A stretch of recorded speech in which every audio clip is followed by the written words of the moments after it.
আজ সবার হঠাৎ পাতুরি খাওয়ার ইচ্ছে হলো। কি করব, বাড়িতে ভেটকিও নেই, ইলিশও নেই। মাথায় এলো কালই এনেছি 1 কেজি মতো কাতলার পেটি, বানিয়ে দিয়ে এটা দিয়েই পাতুরি। আশা করছি কেউ চেপে ধরবে না টুঁটি। জলে নুন হলুদ দিয়ে মাছের পেটিগুলো সেদ্ধ করার জন্য দিয়ে দিলাম।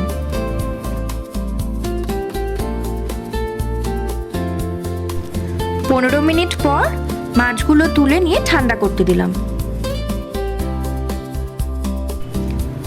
অন্যদিকে মিক্সিতে 2 চামচ কালো সর্ষে, 1টা কাঁচা লঙ্কা, 1 চামচ নুন, কয়েকটা কাজু আর 1.5 চামচ টক দই বেটে নিচ্ছি।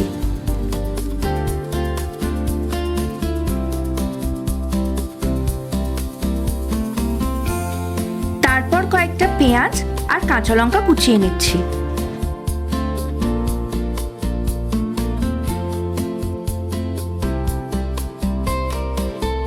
এরপর মাছগুলো থেকে কাঁটা ছাড়িয়ে নিয়ে বাটা মশলা, পেঁয়াজ কুচি, লঙ্কা কুচি, কাঁচা তেল আর আগে থেকে সেদ্ধ করে রাখা আলু দিয়ে ভালো করে মেখে নিচ্ছি।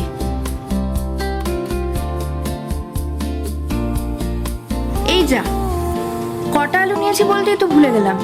3টে মাঝারি সাইজের আলু নিয়ে নেবেন। এবার চৌকো করে কাটা কলা পাতাগুলো হালকা করে সেঁকে নিচ্ছি যাতে ছিঁড়ে না যায়।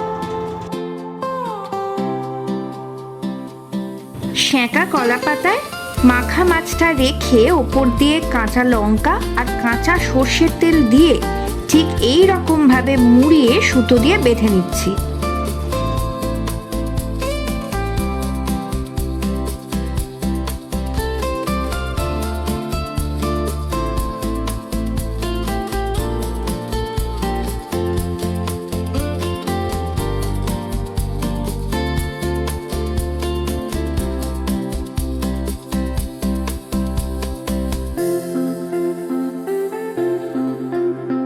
এবার একটা ডেকচিতে ফুটন্ত জলে চালনি বসিয়ে বেঁধে রাখা মাছগুলো ভাপিয়ে নেব।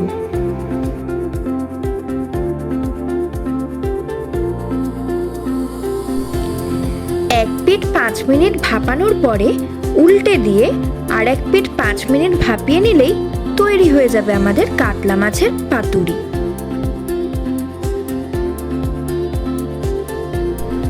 গরম ভাতে এই কাতলা পাতুরিও কিন্তু কম দৌড়লো না। একবার অবশ্যই বানিয়ে দেখুন আর কমেন্টে জানান তো কেমন লাগলো।